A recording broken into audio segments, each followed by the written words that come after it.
भगवत प्राप्ति की विधियां हैं, 4 विधियां हैं।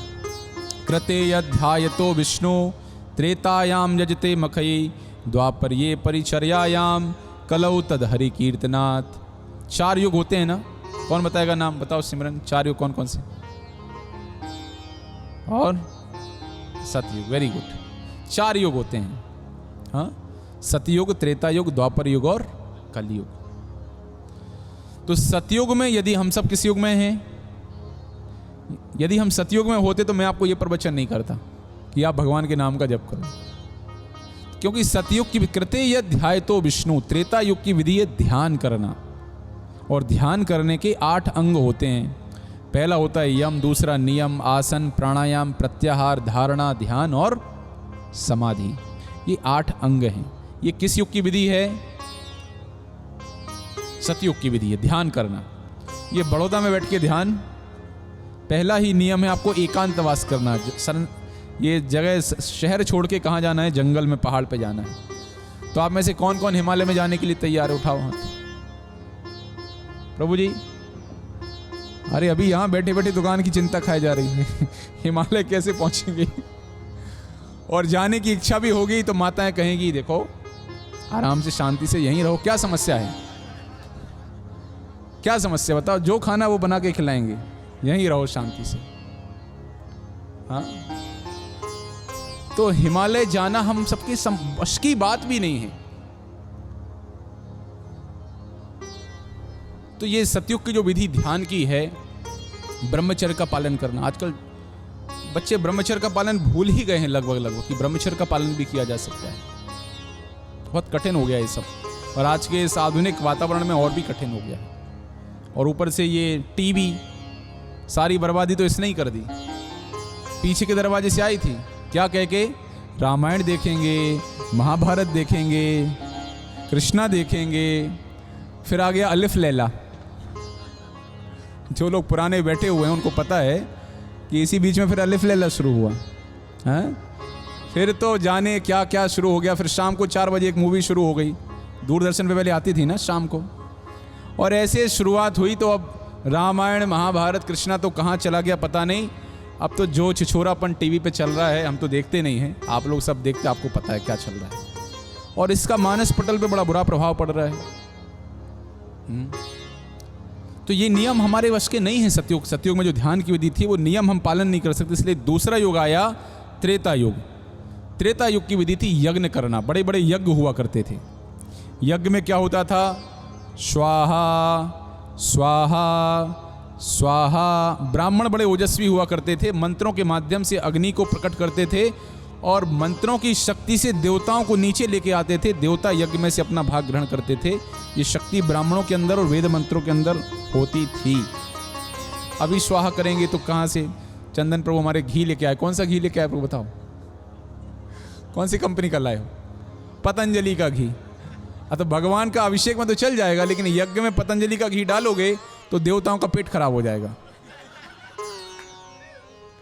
तो देखिए, शुद्ध घी नहीं। और दूध भी कौन सा? भैंस का चलता है आजकल। भैंस का दूध पीने से बुद्धि मोटी होती है, और इसलिए फिर ये भगवत गीता के विषय समझ में नहीं आते हैं। और अमूल का तो पता नहीं भैंस का है कि भेड़ का है कि ऊंट का है, किसका है कोई पता नहीं। तो प्रयास करें, यदि गाय का, कम से कम आपके बच्चों के लिए गाय का दूध मिल जाए तो आप देखेंगे इसको विज्ञान की भाषा में नर्वाइन टॉनिक के जैसा काम करता है। बच्चों की जो स्मरण शक्ति है, कुशाग्रता, बुद्धि तीव्र होती है गाय का दूध पीने से। प्रयास करिए गाय का दूध मिले। हमारे मंदिर में गौशाला है, देते नहीं दूध, लेकिन क्योंकि गाय तो 150 है लेकिन लगती खाली 10 है, बाकी 140 का सेवा चल रहा है। तो यज्ञ की विधि थी त्रेता युग की। बड़े बड़े यज्ञ हुआ करते थे, उसके माध्यम से भगवान प्रसन्न होते थे, भगवत प्राप्ति होती थी। फिर आ गया द्वापर युग की विधि है अर्चन की विधि, जो हमने अभी किया ना, अभिषेक। ये सब अर्चन विधि, भगवान की उपासना करना, भगवान की अर्चना करना, भगवान के श्री विग्रह मूर्ति की सेवा करना। कौन कौन घर में सेवा करता है भगवान की? वाह वाह भाई, क्या बात है, बहुत सुंदर। लगभग सभी के घर में सेवा चल रही, बहुत अच्छी बात है। तो ये जो अर्चन की विधि है, ये है द्वापर युग की विधि। क्योंकि जब अर्चन हम करते हैं तो विशेष साफ सफाई का ध्यान रखना होता है, विशेष साफ सफाई का। लेकिन आज के कलिकाल में व्यक्ति साफ सफाई क्या हो गया है, भूल गया है। गीता कहती है विचार नहीं, इनको क्या करना क्या नहीं करना, ये विचार खो गया है। हमारे एक मित्र थे, मैंने बी फार्मा किया है, तो हमारे मित्र, हम लोग कॉलेज में थे आईपीएस एकेडमी इंदौर में। तो वो क्या करता था, घर से कपड़े धुलवा के लाता था और 1 महीने तक पहनता रहता था, क्योंकि यूनिफॉर्म का जो पैंट था वो ऐसा था, और जीन्स तो कैसा है, जितने दिन पहनो उतने फ्लेवर आते हैं उसमें। एक दिन के बाद नए फ्लेवर आ जाते हैं, लगता नया जीन्स पहन के आए हैं। तो एक जीन्स पहना और फिर 25 दिन के बाद 20 दिन के बाद धो रहा है। तो ऐसे थोड़ी भगवान की सेवा की। भगवान की सेवा के लिए धोती पहने, स्नान करें, पवित्रीकरण करके भगवान की सेवा की जाती है। तो वो शुचिता हमारे अंदर संभव नहीं। आज हमारे घर छोटे हो गए, 1 BHK 2 BHK 3 BHK, भगवान के लिए कमरा कहाँ से मिले? हाँ, तो ये जो विधि है, ये विधि थी द्वापर युग की। और अब हम किस युग में रह रहे हैं? कलौ तद हरि कीर्तनाथ। सतयुग में जो लाभ ध्यान से, त्रेता में जो लाभ यज्ञ से, द्वापर में जो लाभ अर्चन से होता था, वही लाभ हिमालय जाने का लाभ आप घर बैठे बैठे ले सकते हैं। बड़े बड़े यज्ञ में जो किलो किलो घी डाल के और ब्राह्मणों को सोने आभूषण और गौ माता की दक्षिणा देके जो लाभ मिलता था, वो आप यहीं बैठे बैठे ले सकते हैं। और बड़े बड़े भगवान के सुंदर भव्य मंदिर बना के अर्चन करने का जो लाभ मिलता था, वो आप यहीं ले सकते हैं। कैसे? कलौ तद हरि कीर्तनात्। हरे कृष्णा कृष्णा कृष्णा हरे हरे, हरे राम राम राम हरे हरे। तो ये तीसरा नियम। पहला नियम क्या बताया था? साधु का। दूसरा क्या बताया था? गीता भागवत का। और तीसरा क्या बताया? भगवान के नाम का। और चौथा है जो खाओ सो भगवान को भोग चढ़ा के खाओ। जो आहार खाना है वो कैसे करना है? भगवान को भोग लगाना है। भोग लगाने की पद्धति क्या है? बहुत सिंपल है। एक थाली रखिए घर में, 3-4 कटोरी रखिए, एक गिलास रखिए, जो घर में बने उसको कटोरी में रखो, गिलास में पानी रखो। अपने बच्चों को कैसे खिलाते हैं, पति को कैसे खिलाते हैं, बस उसी पद्धति से। कुछ भक्ति मतलब वैयक्तिक, पर्सनल, जो हम रोज करते हैं, दूसरे के प्रति करते हैं, वही भगवान के साथ वही व्यवहार करना है। सर्दी लगती हमें तो हम भगवान के लिए बनाएं वस्त्र, भूख हमें लगती तो भगवान को भोग लगाएं। हमें तैयार होना अच्छा लगता, भगवान को तैयार करो। हो रहे हैं ठाकुर जी हमारे तैयार, अभी बस आ रहे हैं थोड़ी देर में। यही भक्ति है, कुछ अलग से नहीं करना है। तो डाइट अर्थात भगवान जो हम खाएं, भगवान को भोग लगाएं, और भोग लगाने के बाद फिर हम खाएं। तो कौन कौन घर में भोग लगाते हैं भगवान को? भारी सब पुण्य आत्माओं के बीच में प्रवचन करने लग रहा है आज। तो भोग लगाना है, लेकिन ऐसा नहीं कि खुद खा रहे हैं सब्जी रोटी दाल चावल और भगवान को ड्राई फ्रूट का भोग लग रहा है। ये नहीं चलेगा भाई। जो खुद खाएं वही भगवान को भोग लगाना है। सब्जी रोटी दाल चावल भगवान को भोग लगाने के बाद जो बच गया वो क्या हो गया? प्रसाद। और उस प्रसाद को हमें क्या करना है? ग्रहण करना है। सही अन्ना अमृत पाओ राधा कृष्ण गुण गाओ। उस अन्न रूपी अमृत को जो प्रसाद बन गया उसको ग्रहण करें, और उसको ग्रहण करने से जैसो खाओ अन्न वैसो होए। आपको देखिए मन कैसे नहीं लगता भगवत भक्ति? बिल्कुल लगेगा। खूब माला करने की इच्छा होगी, खूब भजन करने की इच्छा होगी, खूब साधु संग की इच्छा होगी, खूब भागवत पढ़ने की इच्छा होगी, खूब कथा सुनने की इच्छा होगी, यदि हम भगवान का प्रसाद खाएंगे। तो आज से संकल्प ले लीजिए कि भगवान का प्रसाद हमें खाना है। तो ये तो आपको करना है। कौन कौन करने वाला है? अभी मैं संकल्प दिलवाऊंगा सबको। संकल्प कथा के बाद संकल्प होगा, तो सबको करना है ये। पहला क्या है? हाँ बताइए माता जी। पहला साधु संग, दूसरा भगवत गीता भागवत का अध्ययन, तीसरा भगवान के नाम का कौन सा जप करना है? हरे कृष्णा कृष्णा कृष्णा हरे हरे, हरे राम राम राम हरे हरे। कम से कम 108 बार, और ज़्यादा से ज़्यादा 25,000, मतलब जितना कर सकें, कम से कम 108 बार तो करना ही है। कोई ज़्यादा समय नहीं लगता है, 10 मिनट में हो जाएगा। बैठ जाओ शांति से। माला जिसके पास है तो माला हाथ में ले लो और अपने इस कार्यक्रम को आगे बढ़ाओ, ठीक है। और चौथा, भगवान को भोग लगा के खाना। तो ये तो वो काम हो गए जो हमें करने हैं। अब दूसरा, हमें क्या कुछ काम नहीं करने हैं। कौन से काम नहीं करने हैं? तो पहला तो काम यह है कि मांसाहार का सेवन नहीं करना है। ये मांसाहार मनुष्य के लिए नहीं बना है। यदि विज्ञान की दृष्टि से देखें तो हमारे 4 प्रकार के दांत होते हैं, canine, incisor, molar and pre molar. 4 प्रकार के दांत होते हैं। जो मांसाहारी प्राणी होते हैं उनके कैनाइन जो होते हैं वो डेवलप होते हैं। कैनाइन टीथ जो होते हैं वो विकसित होते हैं। मनुष्यों के कैनाइन डेवलप्ड नहीं है। हमारे मोलर और प्री मोलर चबाने वाले दांत हैं। फाड़ने वाले दांत हमारे डेवलप नहीं है, हमारे दांत चबाने वाले डेवलप हैं। इंटेस्टाइन, छोटे आंत जिसको कहते हैं, शेर की जो इंटेस्टाइन होती है, मांसाहारी प्राणियों की जो आंत होती है, वो आंत बहुत छोटी होती है। और हमारे जो इंटेस्टाइन है उसकी ये पेट के अंदर 27 मीटर की इंटेस्टाइन, छोटी आंत जिसको कहते हैं ना, वो पड़ी हुई है।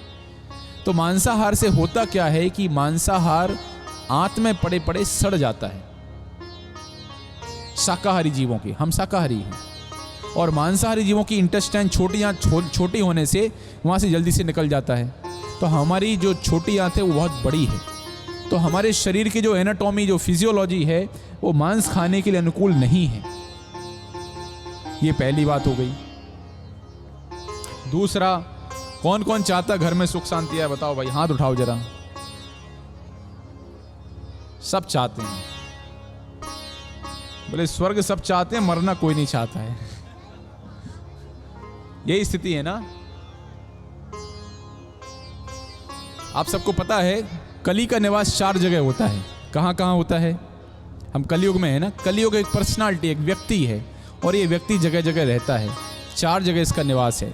भागवत कहती है, अभ्यथिर्थ तस्तदा तस्मै स्थानानि कलयेत ददौ धूतम पानम स्त्रिया सूना यत्रा धर्म चतुर्विधा।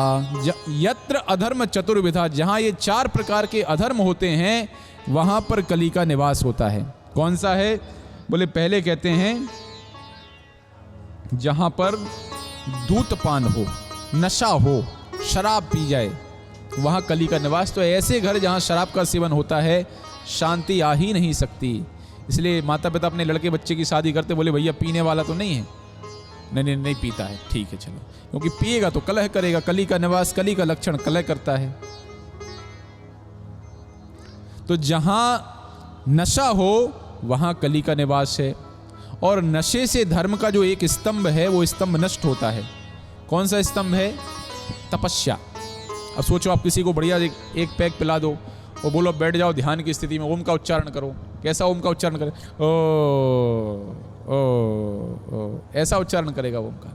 अर्थात नशे की अवस्था में कोई व्यक्ति तपस्या कर ही नहीं। उसको बोले स्थिति में बैठो, बैठ सकता शराब पीने वाला?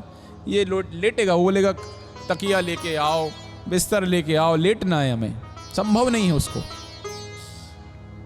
तो नशा जहां हो वहां कली का निवास है। और नशे से धर्म का एक स्तंभ नष्ट होता है। ये एक स्तंभ है, क्या है एक स्तंभ? तपस्या। धर्म की तुलना बैल से की गई, 4 बैल हैं, इससे नष्ट होता है।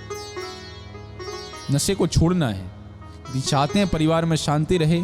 और बच्चा भी तो देख रहा, पापा खैनी खा रहे हैं, सिगरेट पी रहे हैं, वो भी रोक नहीं पाओगे उसको। और इसमें बुद्धिमानी क्या है भाई? लीवर खराब हो रहा है, लंग्स खराब हो रहे हैं, कौन सा विटामिन होता बताओ? शराब में कौन सा?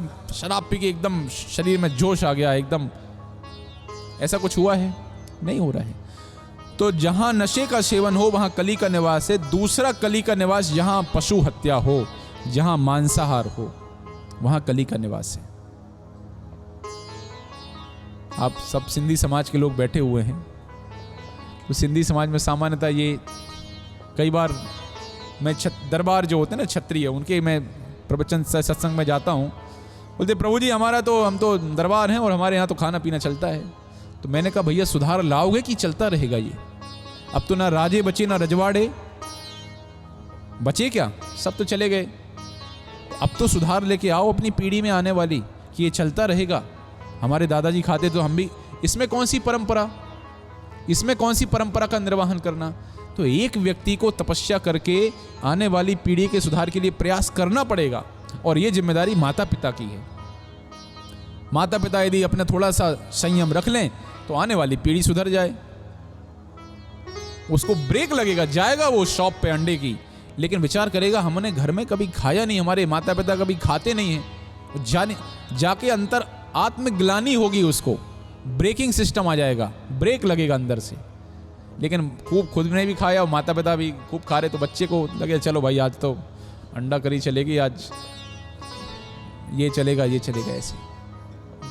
तो ये हमें सुधार करना है, क्योंकि जहां मांसाहार वहां कली का निवास। और तीसरा, जहां जुआ खेला जाए, इसमें आता है जुआ जहां खेला जाए।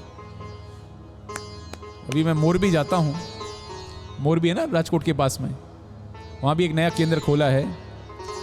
वो जन्माष्टमी हम लोगों ने वहां मनाई, कोई आया नहीं जन्माष्टमी, मतलब बहुत कम लोग आए। 800 लोगों के प्रसाद का व्यवस्था किया, 300 लोग ही आए। पता चला सब पत्ते खेल रहे बैठे बैठे। बताओ, भगवान कृष्ण इस संसार में आते हैं इसलिए कि अधर्म का नाश करने के लिए, और जन्माष्टमी उनके जन्म के प्राकट्य के दिन बैठ के आदमी क्या कर रहा है। कितने दुर्भाग्य की बात है। हम सबको चुल्लू और पानी में डूब के मर जाना चाहिए। क्या स्थिति हो गई हमारी, हमारी संस्कृति कहां जा रही है, हमारी सभ्यता कहां जा रही है। तो जहां जुआ खेला जाए वहां कली का निवास है। और सामान्यतः देखा जाता है कि जहां जुआ खेला जा रहा है वहां पर लक्ष्मी ठहरती नहीं है, आती तो खूब है लेकिन ठहरती नहीं है। और तीसरा, चौथा है, चलिए गोपाल जी आ गए हैं। जय श्री श्री यशोदानंदन गोपाल की, जय श्री श्री नंदन नंदन गोपाल की। तो ये तीसरी जगह है। और चौथी जगह है जहां अवैध स्त्री गमन हो और अवैध पुरुष गमन हो। इसीलिए विवाह के बाहर और विवाह के पूर्व न किसी पुरुष का किसी स्त्री से और न किसी स्त्री का किसी पुरुष से इस प्रकार का कोई संबंध नहीं होना चाहिए। ये नारी की शीलता है, ये पुरुष का ऊंचा चरित्र है, आवश्यक है। ये ऐसे चरित्र का कोई व्यक्ति पालन करे तो ऐसे घर में तेजस्वी संतान पैदा होती है। तो ये 4 प्रकार के पाप कर्म हैं। पहला मांसाहार सेवन, दूसरा नशा करना, तीसरा क्या है, जुआ खेलना, और चौथा है अवैध स्त्री गमन, अवैध पुरुष गमन। हर एक सभ्य समाज के व्यक्ति का ये कार्य है कि इस प्रकार के पाप कर्म में ना लगें। तो मैंने आपको 4 चीजें बताई थी जो करनी है। क्या क्या करना है, साधु का, दूसरा भगवत गीता भागवत का, तीसरा भगवान के नाम का, और चौथा भगवान को भोग लगा के भगवान का प्रसाद खाना है। और 4 चीजें मैंने आपको बताई जो आपको नहीं करनी है। क्या क्या नहीं करना प्रभु जी? पहला, मांसाहार नहीं करना है। दूसरा, मदिरा पान, सब पता है, मदिरा पान नहीं करना। तीसरा, जुआ नहीं खेलना। और चौथा, अवैध स्त्री गमन, अवैध पुरुष गमन नहीं करना। सब याद कर लिया प्रभु जी ने, बहुत सुंदर। तो इस 4 प्रकार के पाप कर्मों से हमें बचना है और साधु संग में रह के इस भक्ति का अभ्यास करना है। और फिर देखिए किस प्रकार से जीवन में बदलाव आता है। तो आप सबसे यही प्रार्थना है कि कृपा करके इन नियमों के पालन में लगिए। जीवन का जो लक्ष्य है भगवत प्राप्ति, उस दिशा में आगे बढ़िए, क्योंकि जीवन बहुत छोटा है, समय बहुत कम है। लेकिन life is the preparation and death is the exam. हम सबको परीक्षा देनी है और ये परीक्षा है मृत्यु की परीक्षा। So life is short and death is sure, so live your life that must be pure. जीवन छोटा है और मृत्यु निश्चित है, इसलिए जीवन ऐसा बिताइए जो शुद्ध आचरण से भरा हुआ हो। प्रभु आरती की तैयारी करिए, यहां करेंगे ना आरती, पुष्प से आरती कर ली। हाँ, तो आरती का थाली लेके आई जब तक। तो आप सबसे यही विनती है, कृपा करके जो बताया है उसका पालन कीजिए। और सब लोग आत्म कल्याण, दूसरे कल्याण तो होगा, पहले आत्म कल्याण में लगना है और ये शिक्षाओं को जन जन तक पहुंचाने का प्रयास करना है।